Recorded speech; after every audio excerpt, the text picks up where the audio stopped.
Welcome to this week's edition of the Pete Mezzetti Show. I'm your host, Pete Mezzetti. My guest this evening is Congressman Joe Courtney. Congressman Joe, welcome. How are you?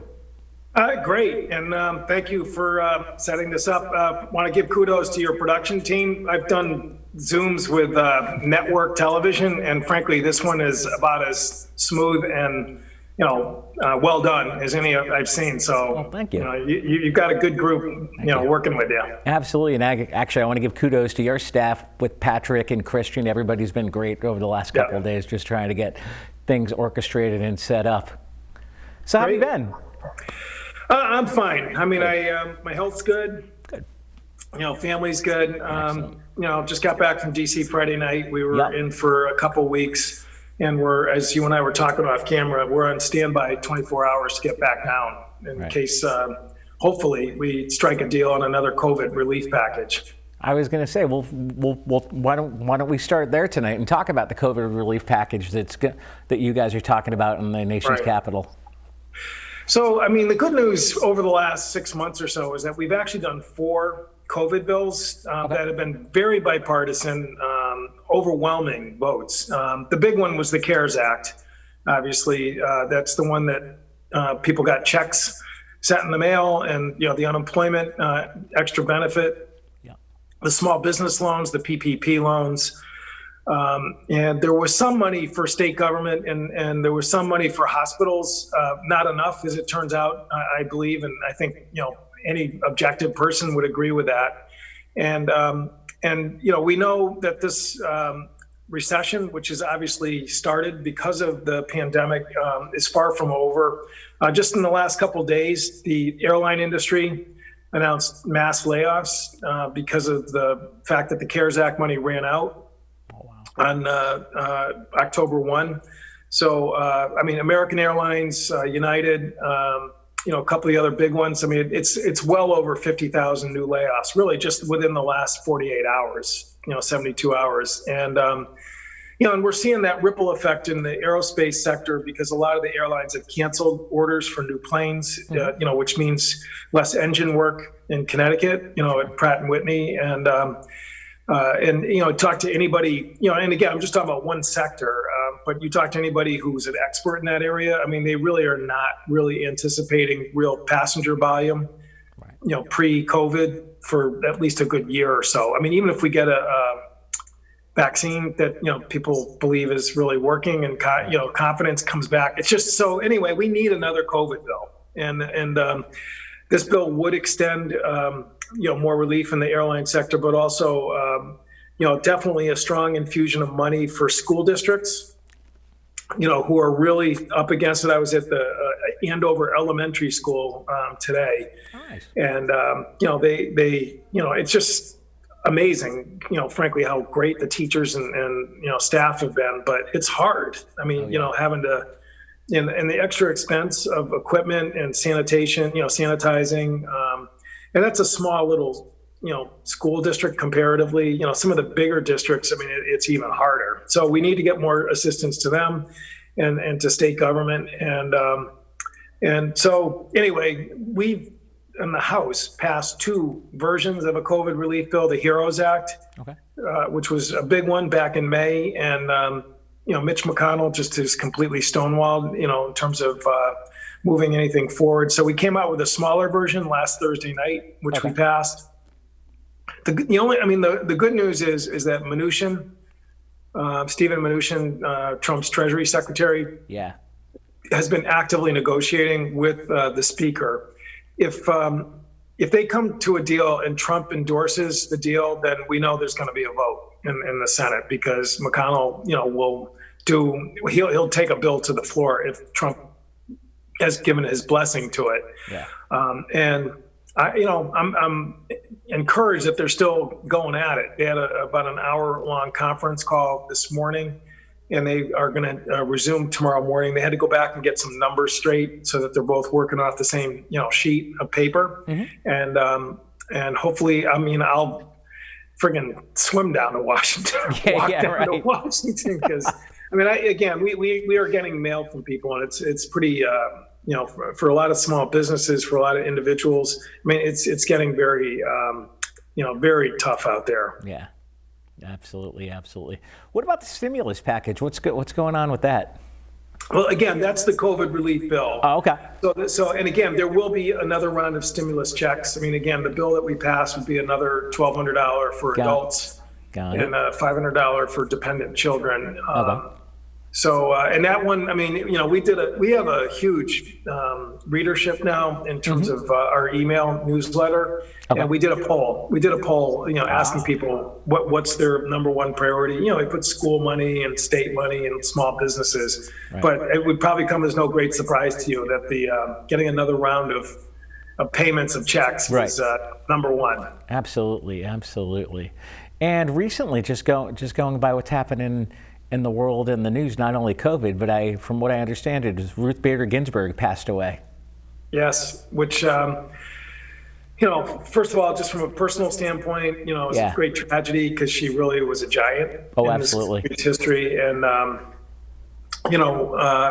I actually was at the Supreme Court in front row seat to watch an oral argument there a few years back. It was on Obamacare, the Affordable Care Act. And she, she was even then sort of speaking softly because she was pretty frail at that point. Right. But she razor sharp mind, and the lawyers who were standing in front of her had to be on their toes. Oh yeah.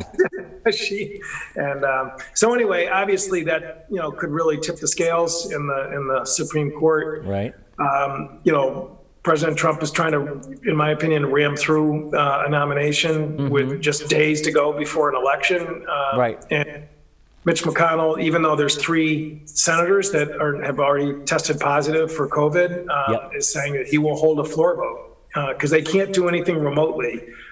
They can do remote committee meetings, but they can't do remote voting and no proxy voting. So, so these guys are going to probably be walking in surgical gowns and face shields and God knows what else, but it's not right. I mean, really, the American people are voting right now. As you and I both know. Absolutely. Absolutely. Yeah. Absolutely. Yeah. It's and now with what's going on with the COVID, how's that affected your day-to-day going down to DC and your reelection? So in March, in April, my wife and I were driving down, and frankly, because there was so little traffic, I mean, almost no traffic. Oh yeah.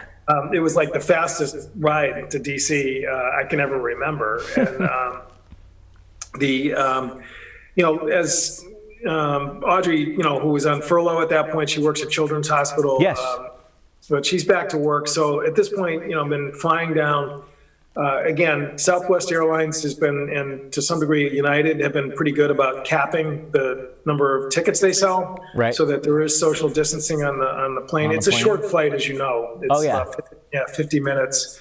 And I just turn that nozzle on and have that air going as much as you can, and obviously wear a mask. So absolutely.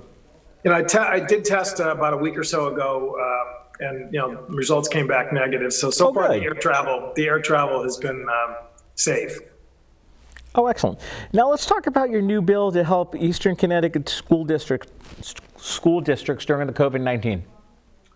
Right. So again, our district is very unique in the sense that we have a large military base in New England, the largest by far. With the Groton sub base. And there's roughly about 9,000 sailors and officers that work at the base, and a lot of them have kids, and some of them have really big families. I mean, I've met some of the sailors there, and it's really quite remarkable. But anyway, because they live on the military installation, their kids, go to the schools. Groton and Ledyard are the ones that get the vast majority of them. And again, those towns embrace those kids. They do, wonderful things with them.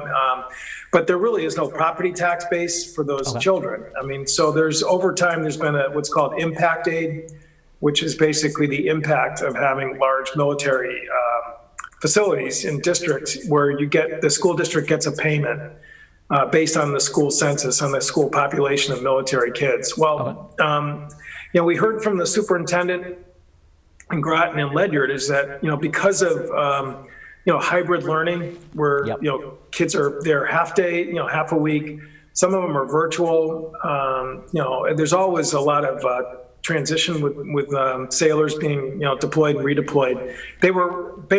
They knew they were going to have an undercount this year because of COVID. And so what my bill basically did was it said, you know what, we're just going to use last year's census count, last year's population count, and avoid, Groton and Ledyard taking a hit. Again, really, which is totally directly caused by COVID, because they have to fill out all these forms and submit an application to the U.S. Department of Education, and then they get the payment.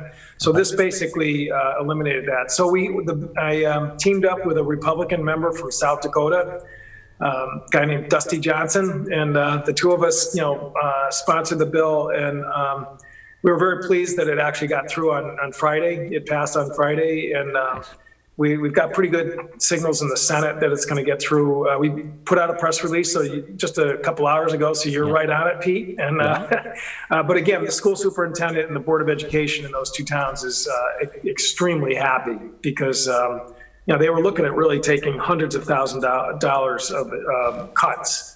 And again, really just because of the disruption that's being caused by COVID. Now let's talk about your effort to support Eastern Connecticut farms during the COVID. Right. So, when particularly back in the spring, Yeah.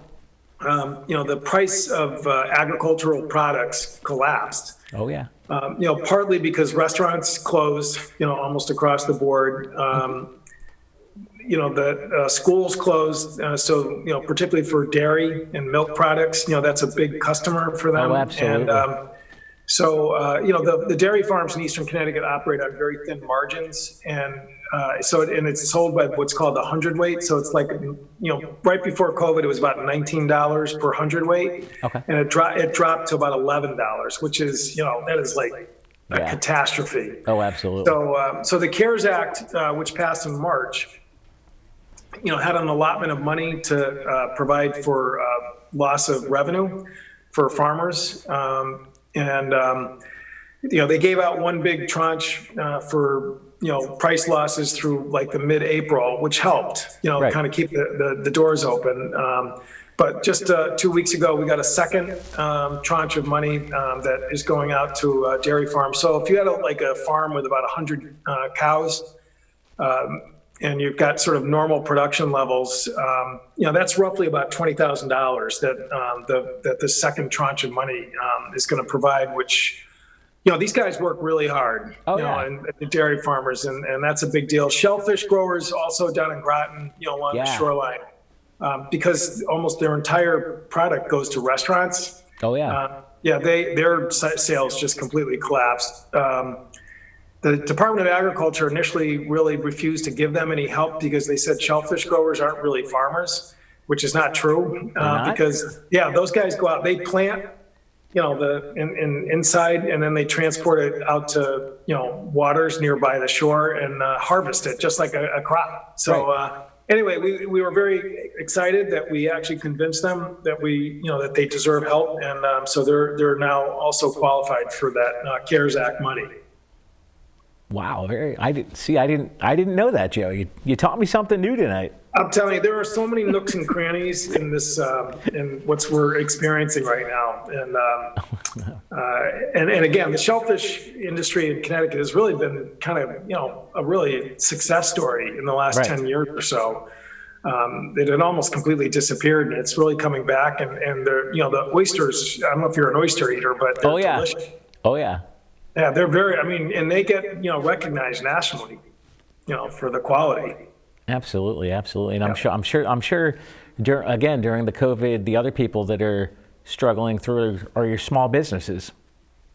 They are. So, and again, that's across the board. We heard from. In my neighborhood in Vernon, there was a guy who runs a tire town, and he again, initially everybody was off the road, nobody was driving. Exactly. And again, so the Paycheck Protection Program, PPP, Yeah. which is a forgivable loan program. We helped a ton of small businesses, and I think it was roughly about 10,000 used the program in Eastern Connecticut. For a lot of them, it was a godsend and kind of kept the lights on, and some of them have been able to recover. Others are still struggling, and that's why we need to get this another package through. And that included in the HEROES Act is a second round of small business loans, so that some of these companies can survive and get hopefully on the other side of this virus. Absolutely, absolutely. Now, as far as voting goes, when could that happen? Well, again, we're on 24 hours Right, notice, and the Speaker's office, I know, announced that she and Mnuchin have scheduled tomorrow for more negotiations. So, frankly, if the signal goes up, the bat signal goes up. Oh, yeah. To come to Washington, I'm going to get on my horse, get down there. So. Oh my God! So have you met Joe Biden?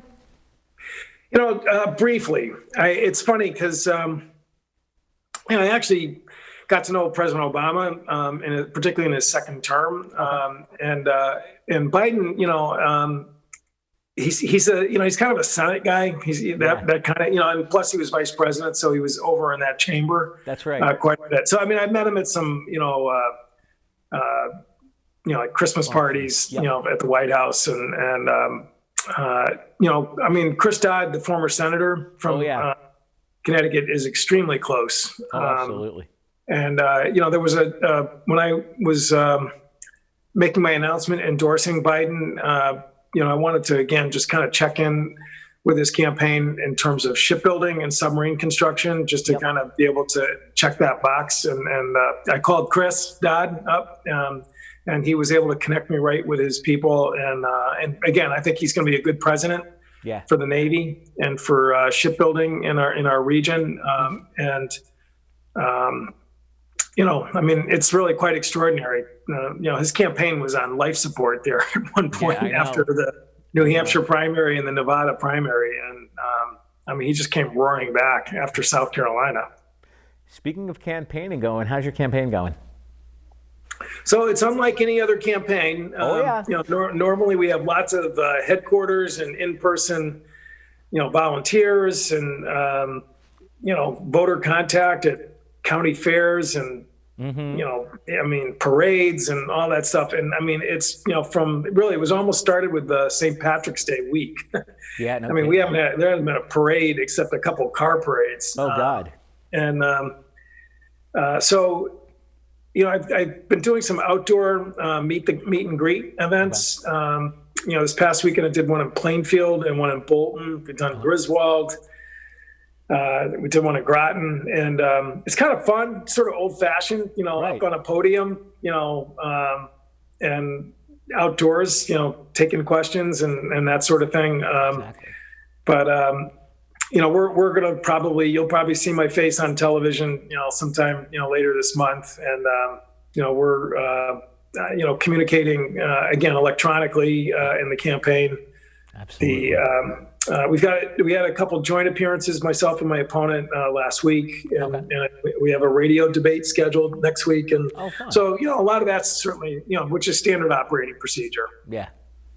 I was going to say, like you said, normally you're doing a lot of things differently, because if it wasn't different, you'd be sitting here next to me tonight. Exactly. This is absolutely perfect example. Exactly. Yeah, you and I would be instead of looking at you and I the way we're doing this tonight, you should be sitting in this chair next to me. But. So have you been doing in studio shows with guests? Oh yeah, I've actually gone back a couple months and been doing in studio. But before that, we were doing, Chris Morgan, who's the public access coordinator here with Valley Shore, we started doing it through Zoom from my home office. And it was okay at the beginning, but it's like, I really want to get back into studio, because it doesn't, the product still looks great, but it doesn't look the same. Like that's right. Like sitting here. No, yeah, they were talking about the hearing for the Supreme Court, which again is going to be, Yeah. sort of hybrid. Mm-hmm. And Kamala Harris was making the point that it just does not have the same dynamic No. as an in-person event. I mean, it's just, we can't wait till we're on the other side of this. I know. Hopefully soon. Speaking of Kamala Harris, I understand that her and Mike Pence are going to debate, I believe, this week or next week. It's actually 2 nights from now. Oh, okay. And I mean, again, Pence, actually had a job similar to yours. He was a TV, personality out in Indiana, before he went to Congress. So he's pretty comfortable in front of a TV camera. Yeah. Obviously was a member of the House of Representatives and has debated before. But Harris obviously is, very impressive debater, and obviously was somebody who argued cases in the court, and again, another razor sharp mind. So that should be quite an event. I mean, I don't think you're going to have the interruptions and the talking over that we saw in the presidential debate. And again, I'm sure the interest level will be off the charts. Absolutely. And speaking of the presidential, what do you think they're going to do about the rest of the debate schedule? Are they going to do it, or are they just going to call it and say, we don't know? So the debate commission, it's my understanding, for the first debate, you had to have a negative test result before the debate. And, they kind of, Biden did take a test and came back negative. And the White House said that President Trump had one a day or two before the Cleveland debate. So he did not test when he got to Cleveland. That's there. I actually think they're probably going to be a lot stricter. Right. If there's going to be a second debate there, and if he's testing negative and the commission's comfortable that it's safe, then there's going to be debates. I mean, there's no question about it. I think they're going to enforce the mask rule in the studio this time, much stricter. Right. Absolutely. And from what I understand, I believe the president's going to be getting released today or tomorrow from Walter Reed. That's what they're saying this evening. I just watched the doctor who, he was quite, confident about his diagnosis. So, the White House does have a lot of medical, capacity and facilities that are there. So it's not like you and I going home to our house. Yeah, right. It's not like not like we're going home or walking into the clinic. Right. Speaking of what's going on because of the COVID, what's going on with the electric boat? So at the beginning of the pandemic, the Department of Defense designated EB as basically as an essential industry. Right. And so they stayed open. Okay. And it was a pretty rough month or so when they first had to deal with that, because they really didn't have enough, personal protective equipment. And if you've ever been inside the shipyard there, I mean, they're working in very close quarters. I mean, particularly when you're talking about a submarine, so they had a little bit of a spike there initially. In fact, the CEO of Electric Boat, Kevin Graney, tested positive. Oh, wow. So, but kudos to them, because they really, brought on a medical team. They did split shifts with a break in between so they could do cleaning. And, one group would not have contact with the other, and got a lot more PPE in there, and their caseload dropped dramatically. In the middle of April, they actually commissioned the USS Vermont, which is one of the new Virginia-class submarines. Again, it had been under construction for almost 5 years before that. But they were able to commission the sub, and they didn't have a big crowd of people cheering and a bottle of champagne, to crack in the hull. But, at the end of the day, it's about getting the boat out in the water. And it came back with the highest quality rating of any Virginia-class submarine that's been built, which, I just, think the world of the people who work there. I mean, that's an incredibly impressive accomplishment in the middle of a pandemic, to be able to sort of stay on task, get the work done and do it really well. So anyway, the work continues to grow. Again, they're building 2 Virginia-class subs a year, and then they're starting new construction on the Columbia-class submarines, which are the really big ones. And when the president's budget came over, he actually cut a submarine out of the Virginia program for 2021, which really caught people by surprise because, they've been building 2 a year going back to 2011. Right. So as you know, Peter, I chair the Sea Power Committee, which is in charge of the Navy shipbuilding plan in Congress. Our power in Article 1, Section 8 is it's Congress that procures and maintains the Navy. Okay. So we worked hard, but we restored that boat. So the final budget that's coming out, we overturned Trump's plan, and that sub is going back in there. Otherwise, there would have been layoffs. Right. And we don't need that. No, definitely not. I've actually never been to electric boat. It's pretty impressive. Oh yeah, well, it's quite a place. I mean, the christenings and the commissionings are the events where the public can get invited, and you've got to bug Patrick. Again, they're not going to have one for a while because of COVID, but that's okay. There's a lot of subs under construction there, so there's going to be a bunch of these events over time over the years. All right, I'll get in touch with Patrick and see what. Christian. Yeah. Yep. Absolutely. So what else is going on in district? So up where I live, we've got a pretty tough problem with the.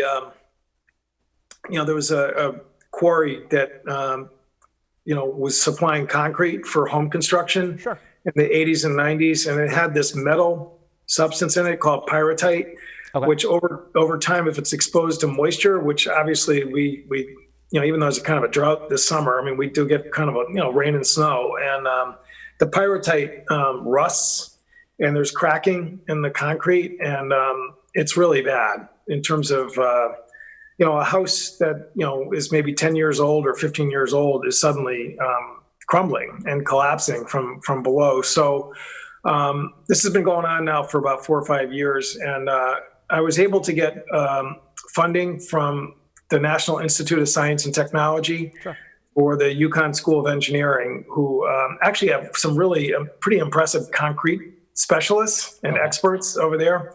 And they were out in my town a couple days ago, drilling core samples. Right. And actually, they're coming back again next week because the grant, really is going to give them lots of opportunities to understand this better, and hopefully, we can come up with a solution that doesn't require having to just basically lift the house up on a house jack and knock out the old foundation and pour a new one, because that's extremely expensive. Absolutely. So there's probably about 200-300 homes that have already done that, and some of it's right pretty close to where I live in Vernon. And I mean, it's pretty, traumatic for somebody who, their house is their biggest asset, and then they suddenly find out that it's, literally falling apart. So, anyway, we've been working with HUD, we've been working with the National Institute of Science and Technology, and, there's some tax issues with the IRS. So that's a big one. It's more north central, east, border of Massachusetts communities, not down where you are. And, the House has been, I think with a new Democratic majority, been doing some really good work on other issues. Okay. But we really got our fingers crossed. This election is going to turn around, and we're going to get a majority in the Senate, so we can really get some of these bills that have piled up in the last 2 years and get them really moving. Mitch McConnell, he likes to call himself the Grim Reaper. But it's really. When he's killing legislation like the Violence Against Women Act and bills to reduce people's prescription drug costs, that's just hurting people. Oh, absolutely. So that's why I'm very excited about this election and very excited about going back to DC in the next Congress, because I do think, looking at the polls, talking to some of my buddies from other parts of the country, people are feeling, that this could be a real pivotal election in terms of changing control, not just in the White House, but also in the Senate. Absolutely, absolutely. And you've been congressman for how long, Joe? This is my 7th term, Pete, if you can imagine that. So that's 14 years. Wow. And I can remember doing that show right before the election. That's When right. we won in 2006, That's right. 14 years ago. Oh, oh my God, Joe. You haven't changed a bit. I'm you getting either. old. You, you either. You either. I know. That's right. We were in Clinton at Comcast when we Yeah. did that show. Yeah. That's right. That's right. So, as far as the virus and what's going on, do you think is this going to be the new normal for a while, or are we going to actually get back to? Yeah. So, I mean, one thing, again, with those 4 COVID bills that I mentioned, at the outset that we did come together and vote. I mean, there really has been some serious money that's been put into vaccine research. And, as you know, I mean, in order to make sure that a drug works and is safe, you have to have these clinical trials to test it out. And, the process for this has been really accelerated and speeded up. They call it Operation Warp Speed, which has definitely, fingers crossed, started to show some potential for some real, usable medication. So Pfizer is one of the developers. There's a firm in the UK that's also been showing some really promising results. And, and it may be, that there's more than one vaccine that gets developed to knock this thing out. And but so, the president at one point was saying, that it was going to be this fall, and that, was just crazy because there's just no way you can do clinical trials safely that fast. I mean, you don't want to be giving out medicine to people that, has terrible side effects. No, of course not. So now, I mean, it looks like the beginning of the year is and Dr. Fauci, who in my opinion is a credible source, is saying that, there's a, decent likelihood that we're going to have something by early 2021. Then you have to deal with the issue of distribution because, we have 300 million people in this country. Exactly. And so who gets it first? And that's, what, Peter, that is going to be, we haven't really sort of decided that issue yet. Yeah, right. I mean, personal feeling is healthcare workers, people who are really in super essential services should get to the front of the line. Absolutely. And then, obviously building out that network. I mean, we do it with flu shots every year. We do it with other medications, but this thing is going to be such an intense vaccination program that's going to be required, and because it's flu shots get spread out over a period of months. And this thing, it's if we're going to really get that herd immunity that they talk about, which is a percentage of the population that's safe, it's gonna have to happen fairly fast. And as I said, that's just another issue about how you develop that system, that network of distribution, and also, as you point out, prioritizing who goes first. Exactly. And frankly, there's going to be demand from overseas as well, because it's a global pandemic. And if you're going to you want to resume international air travel, then you have to do it on a global basis. Oh, absolutely, absolutely. And just by watching the news and what's going on in the world and in the country, Dr. Fauci seems like a very credible source. No, he's a really amazing guy. And, obviously he was key and instrumental when HIV struck. And, that was the last real, pandemic, again, bloodborne pathogen, not like an airborne pathogen, which is what we have now. And, I really don't think he has a political bone in his body. I think he's a scientist, and he's also 78 years old. And, I think he's reached a point in life where he's going to tell it like it is. And thank God, because, it's all about science and medicine. That's really what should be controlling the decisions. He's 78. I didn't know that. He looks great. He does. He obviously takes very good care of himself. Oh, yeah.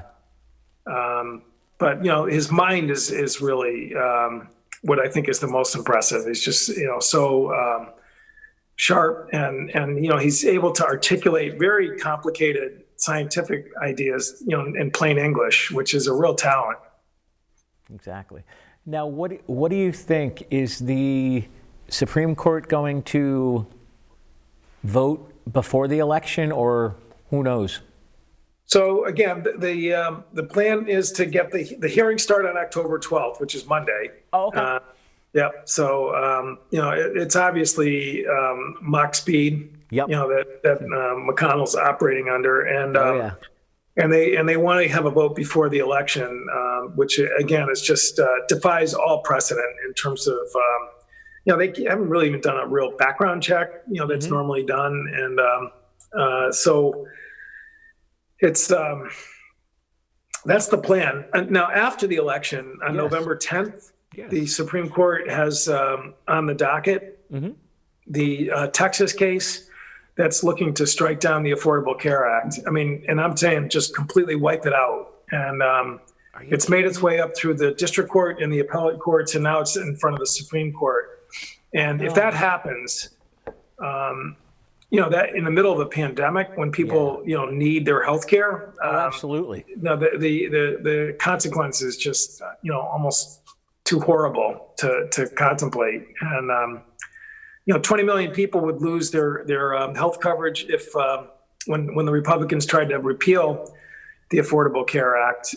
But even in that bill, they kind of protected some of the parts of the law, like age 26 coverage and eliminating lifetime limits that people had in their insurance policies. So this thing just completely, it's a total dismantling pre-existing conditions, protections. The unfortunate thing about his nominee, Judge Barrett, Coney Barrett, she, she's an impressive person. I mean, her, educational background, her academic credentials, mother of 7, God bless her, and she, I'm sure is a very, good person, as a mother and, even and as a law professor, but, she has written a lot of material out there expressing her, judicial philosophy, and she's made no bones about it, that she thinks the Affordable Care Act is unconstitutional, and, that's that. And,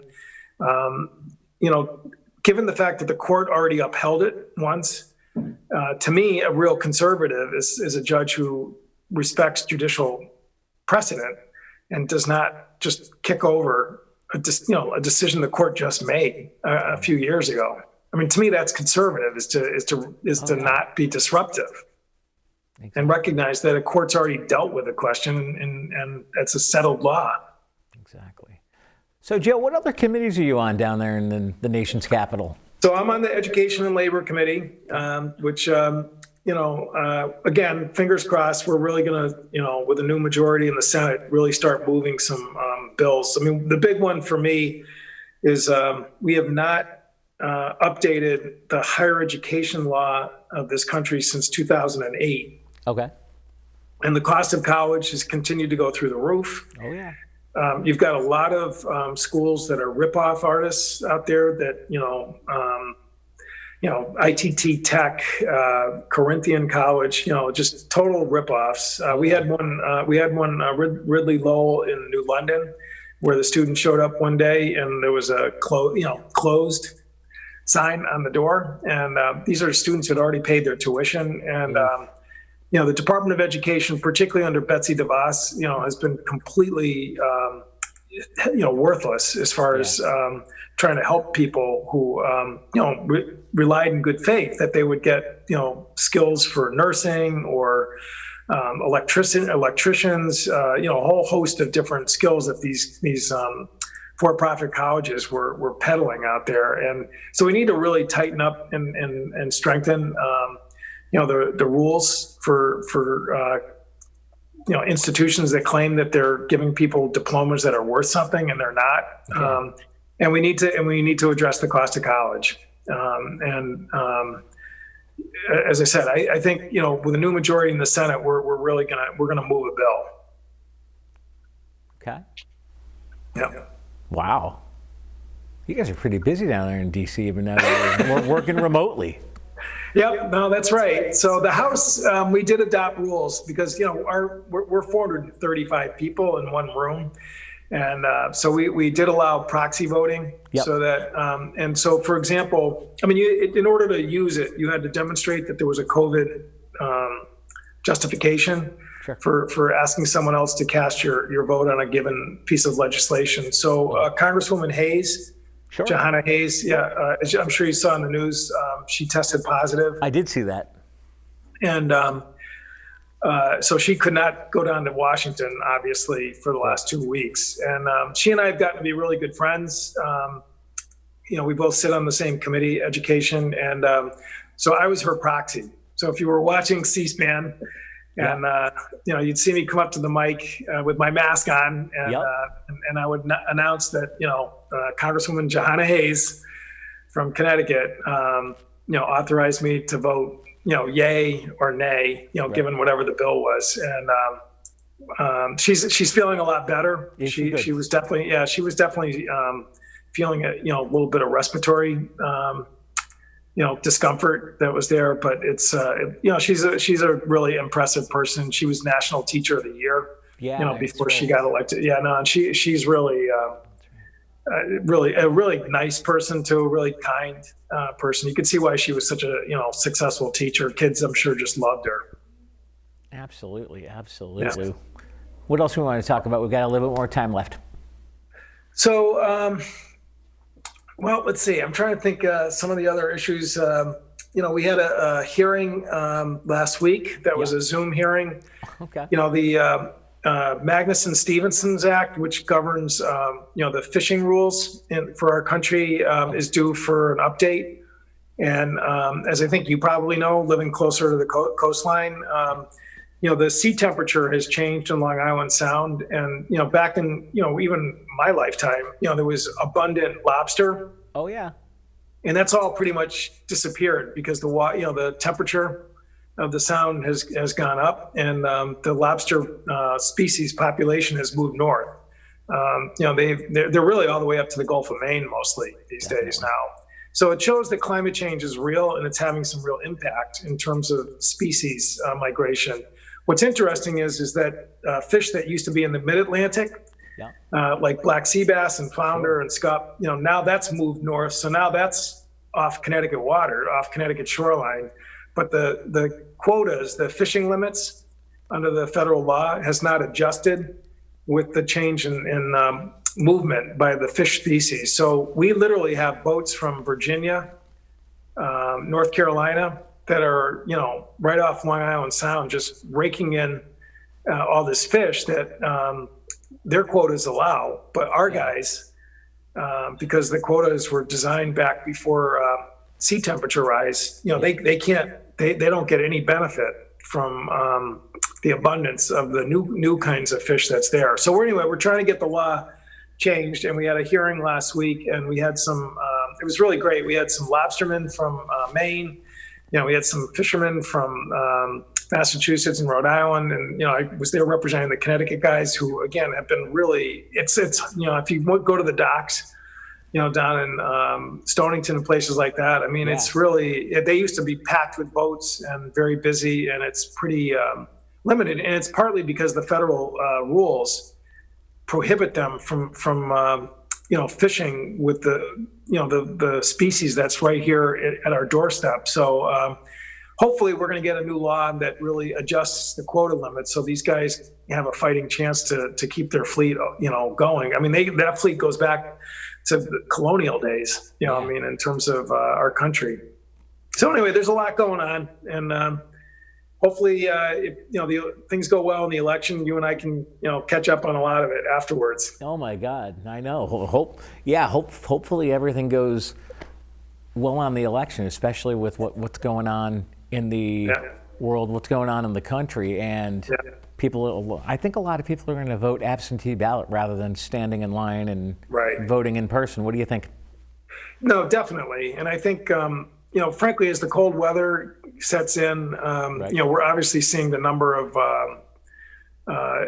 positive cases going up, and And I think, frankly, between now and November 3rd, if anything, that number is going to continue to grow. So I think, from a safety standpoint, people really are going to use it. I myself voted absentee. Yep. And, Absolutely. ABC, you got the ballot, that's A, you got the inner envelope, that's B, and then you have the outer envelope, that's C. It's very simple. And these drop boxes that they have at the town halls, I think is a brilliant idea. Yeah. And by the way, that was paid for with CARES Act money. Oh, was it? Yeah, we back in March, I think people realized election security in a pandemic was going to be needed. We needed to get some help out there to election officials, so that paid for those boxes. Yep, absolutely. And what the other thing you got to remember to, when you fill out, if you vote absentee, make sure you sign your envelope, or else that voids out your your ballot, and it's like. No, that'd be tragic. That would be. I was talking to my mom the other day, and she was like, "Make sure you sign the envelope." I'm like, "And if I don't?" She was like, "It voids your vote." I'm like, "Really?" She was like, "Yeah." She was like, "If you don't sign the outside of the envelope, it'll void your vote and it won't count." I'm like, well, your mother knows exactly what she's talking about. I did not know that. I did not know that. Yeah, because she's semi-retired, but she's still working. She's working the polls for referendums and election day. And how's Audrey? She's good. Thank you for asking. She's back at full time at Children's. So and kids are good. So I got to go do another Zoom with some folks in Stonington. Great to see you, Peter. Well, Congressman Joe, let me sign off before you sign off. So on behalf of Congressman Joe Courtney, I'm Pete Mezzetti. Thanks. Good night, and we'll see you next time. Good night. Good night.